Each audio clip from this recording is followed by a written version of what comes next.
relación entre el trabajo colaborativo digamos, las nuevas tecnologías es la misma que vale para otros tipos de tareas escolares, las nuevas tecnologías. A mi juicio, las nuevas tecnologías agregan un instrumento. Digo, por ahí la idea de plataforma es una idea feliz en este caso.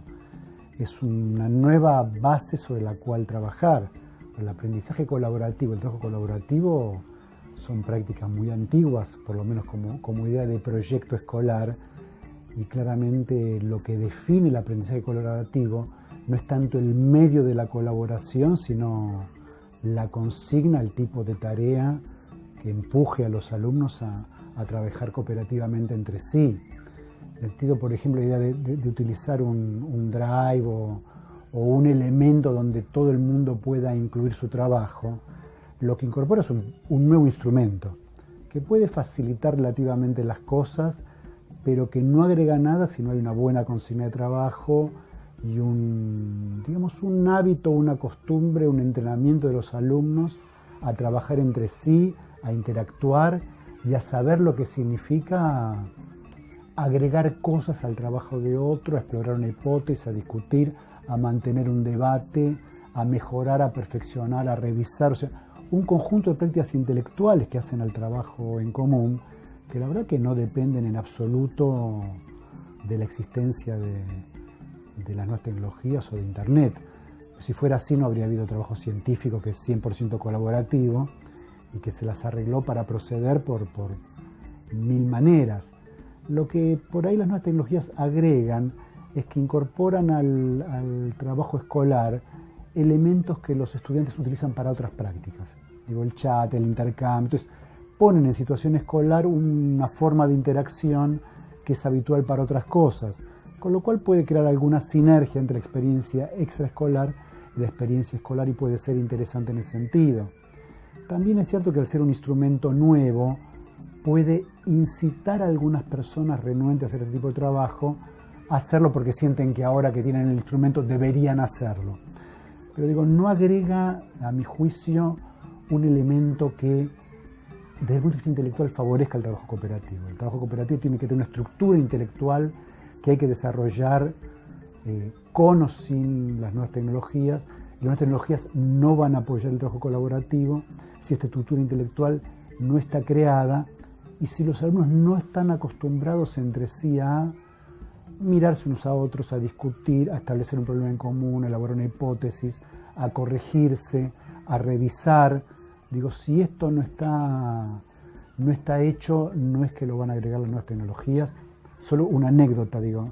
Mi hija el otro día estaba muy preocupada, le pregunto qué le pasaba, es que me dice, Jan, un compañero y amigo de ella, se llevó el trabajo que hicimos en clase para corregirlo y armar una nueva versión, y no sé qué habrá hecho.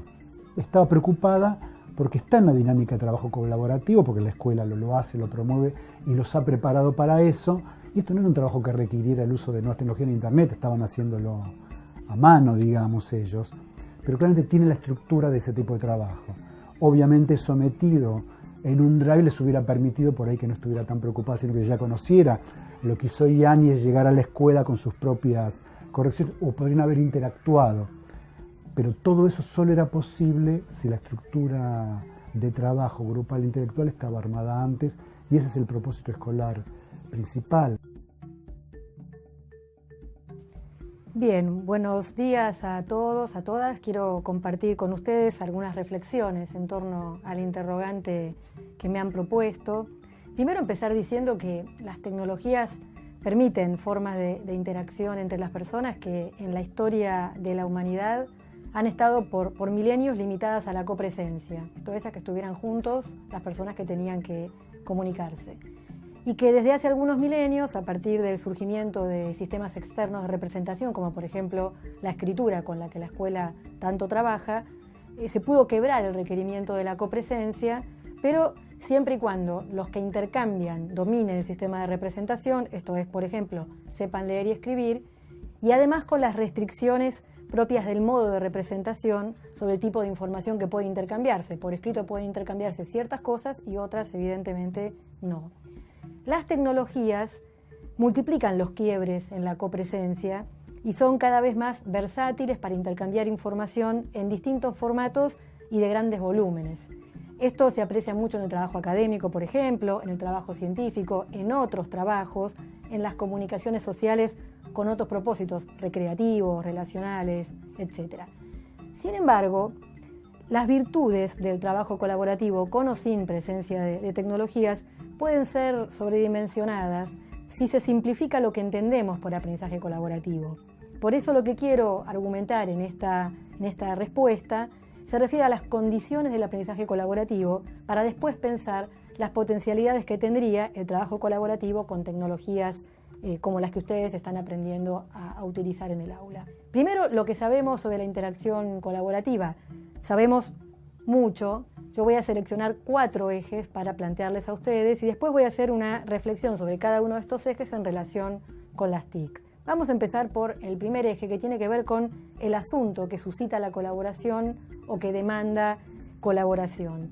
Hay que decir que debería ser, la investigación muestra que la colaboración funciona cuando la tarea de enseñanza y aprendizaje que se plantea tiene que ser llevada a cabo y solo puede ser resuelta mediante la colaboración de los participantes. Esto parece una obviedad y, sin embargo, en la escuela es bastante frecuente proponer trabajos que se dicen grupales, se dicen colaborativos, pero que podrían perfectamente resolverse en solitario.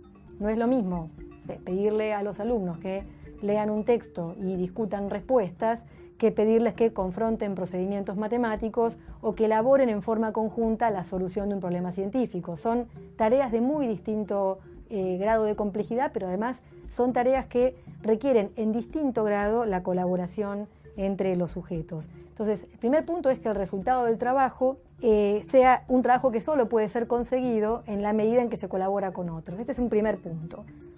Un segundo punto tiene que ver con que exista un tiempo personal de elaboración, una especie de espacio privado para pensar en borrador. Acá hay un punto también complejo en la escuela, que es que muchas veces proponemos un trabajo llamado grupal o llamado colaborativo, puede ser de corto plazo o de largo aliento, pero pensemos en una actividad grupal cualquiera de las que planteamos en la escuela, planteamos la consigna y rápidamente ponemos a los chicos a trabajar en grupo. Y en verdad, en el resto de las experiencias de colaboración, las que suceden por afuera de la escuela, cuando uno colabora con otros, necesita un tiempo personal para elaborar su colaboración, para elaborar el problema sobre el cual está trabajando. Me parece que acá hay una segunda condición para el aprendizaje colaborativo, que es esta especie de tiempo personal para pensar en borrador, que después vamos a retomar.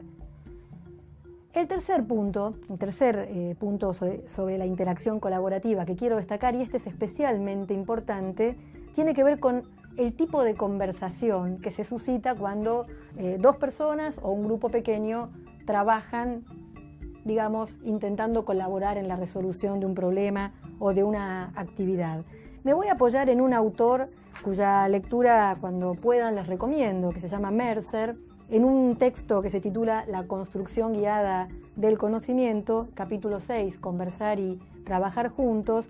Mercer describe 3 formas de conversación entre niños de primaria que él encuentra haciendo investigación etnográfica en escuelas primarias. Y lo que es interesante es que las encuentra y las ejemplifica a propósito de clases en las que los chicos interactúan en el marco de uso de tecnologías. En un caso es un programa de simulación, en otro caso uso de un procesador de textos para escribir un texto. En fin, son situaciones de colaboración mediando tecnologías y él identifica allí 3 formas de conversación distintas que pueden darse entre los chicos.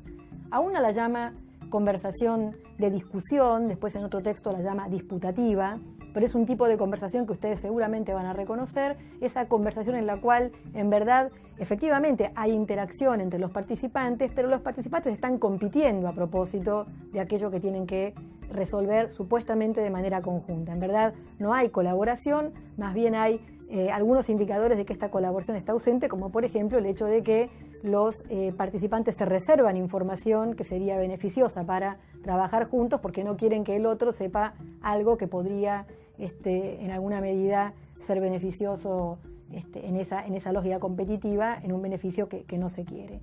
Un segundo tipo de conversación, él la denomina conversación acumulativa. También la van a reconocer, es esa conversación que ocurre cuando los chicos empiezan a trabajar juntos enganchan rápidamente en el sentido de que se llevan bien, entran en buena sintonía para el trabajo, y uno dice otra cosa y otro dice otra cosa, y hay como un aporte que se va sumando, y cuando alguno dice algo con lo que el otro no está muy de acuerdo, lo deja pasar, ¿no? Es acumulativa en el sentido de que no hay una posición más o menos crítica sobre las propuestas que se están discutiendo, sino más bien algo de sumar con vistas a resolver la tarea.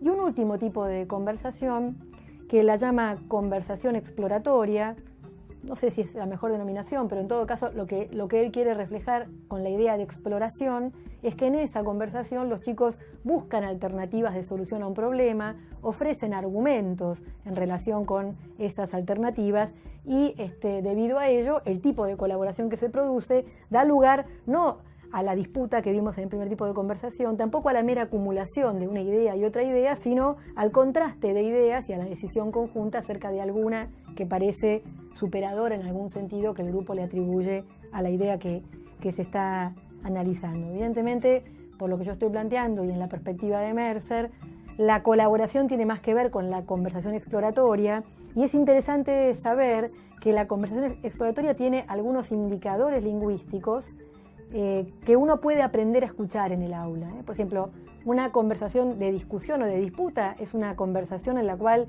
se escuchan frecuentes refutaciones, las frases son cortas porque no hay argumentación, hay silencios, hay preguntas que no se responden. Eso es bien de la estructura de conversación que Mercer llama de discusión. Y finalmente recordar que es cierto que las investigaciones muestran, y acá voy a citar a otro autor que se llama Baudrit, en un libro que se titula Interacción entre alumnos, en el capítulo dedicado a la ayuda mutua en primaria, Baudrit dice algo así como: las relaciones de ayuda mutua no las puede realizar cualquiera. Serían más utilizadas por alumnos que a priori no tienen verdaderas dificultades para el aprendizaje. La paradoja es patente. Las redes de intercambio parecen mantenidas, utilizadas y aprovechadas por los escolares que tendrían menos necesidad de ellas. ¿Qué quiere decir Baudrit con esto? Que quienes están en mayor posición de dominio respecto del aprendizaje tienen mayores posibilidades de aprovechar las situaciones de colaboración con otros, y en cambio quienes se encuentran en una posición de mayor dificultad respecto de la apropiación del conocimiento y por tanto de cierta asimetría para la colaboración, podrían ver inhibida la participación en un grupo si no se interviene, para que pueda haber una participación simétrica entre pares que no son pares. Una cosa es que los chicos tengan la misma edad y otra cosa es que estén en el mismo punto respecto de la elaboración del conocimiento. Retomando estos 4 ejes, yo pensé algunas reflexiones a propósito de la colaboración con TICs y con esto quiero cerrar mi aporte a este interrogante. Vamos al punto del problema, ¿sí? Del problema que suscitaría la colaboración o la tarea propuesta. Decíamos hace un rato que tenemos un problema, que es que tenemos que encontrar desafíos, actividades, tareas que no estén dirigidas a cada uno tomado individualmente, sino que la resolución tenga que ser conseguida mediante la cooperación entre todos. Y lo que ocurre muchas veces en el uso de dispositivos de colaboración con tecnologías es que lo que hay es una sucesión de la participación y no necesariamente una construcción conjunta del resultado que se quiere lograr. Esto no tiene que ver únicamente con la tecnología, tiene que ver con el tipo de problema. Si el tipo de problema permite que las soluciones se sumen sin que los participantes debatan las formas de resolución, entonces lo más probable es que lo que permita la tecnología es iterar la participación, pero eso no significa que hay colaboración allí. Simplemente participa primero uno, después otro, y eso no es necesariamente un trabajo colaborativo.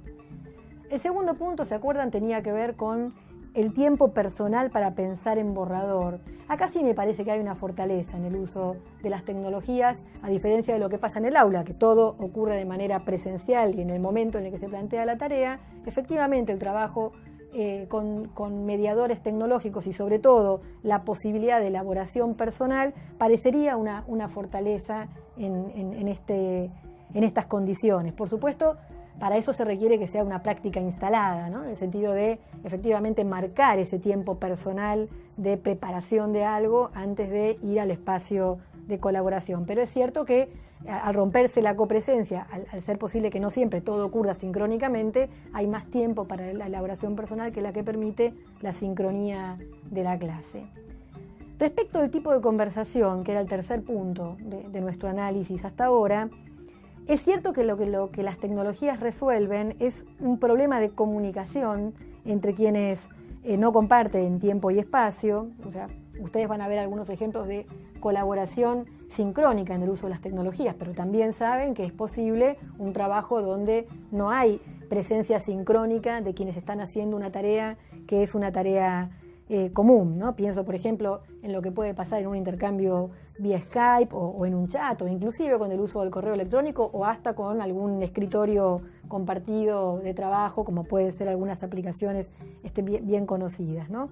En ese sentido, decir que no sabemos tanto sobre los intercambios colaborativos a propósito del uso de las tecnologías cuando los intercambios son sincrónicos y online, y particularmente no sabemos tanto en lo que tiene que ver con intercambios entre niños. Acá hay un terreno de investigación sobre el cual en todo caso no hay tanto producido. Sí sabemos que los intercambios comunicativos virtuales tienen que ser suficientemente frecuentes, suficientemente ágiles como para que la participación se mantenga de manera más o menos sistemática, y por aquello que venimos planteando de la autorregulación tendría cierta importancia que el inicio, el mantenimiento y el cierre de las fases de intercambio, de las fases de deliberación, sean marcados de alguna manera por quien les propone la tarea a los niños. Una nota especial que hay que hacer aquí respecto de las formas de conversación cuando los intercambios son escritos,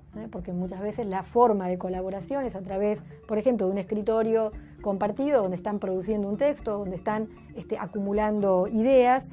Hay que recordar, cuando los intercambios son escritos, que aparecen todas las limitaciones de la comunicación escrita. Y para tomar el último punto, que tiene que ver con el tipo de regulación, que recordar la diferencia entre regulaciones sociales y regulaciones cognitivas, a mí me interesaba acá marcar algo que se ve bien. Si llegan a leer los ejemplos que da Mercer lo van a ver con mucha claridad, pero creo que puede ser experiencia de muchos de ustedes, que es la proximidad que tienen muchas veces las actividades conjuntas usando tecnologías con dos situaciones que son usuales para los chicos y que suscitan tipos de regulaciones diferentes.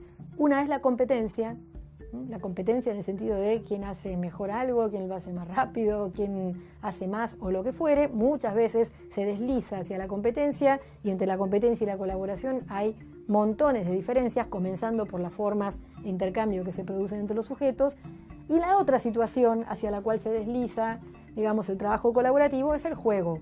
Y por supuesto no hay nada malo en que los chicos jueguen, pero una cosa es el juego donde la regulación de los intercambios tiene mucho más que ver con divertirse, con encontrar placer en lo que estamos haciendo juntos, y otra cosa es cuando la tarea requiere en algún punto tomar decisiones, inclusive en algún punto confrontar, y entonces romper de alguna manera la situación que puede ser más relajada y más placentera y que es propia del juego.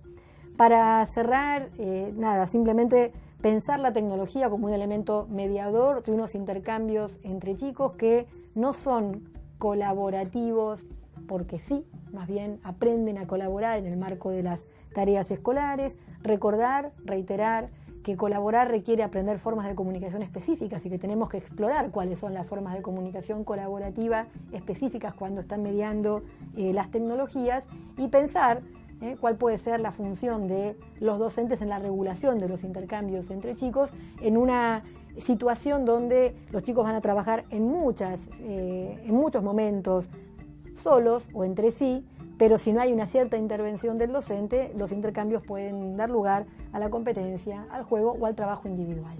Bueno, los saludo y espero que todo lo que he planteado les permita alguna discusión fructífera.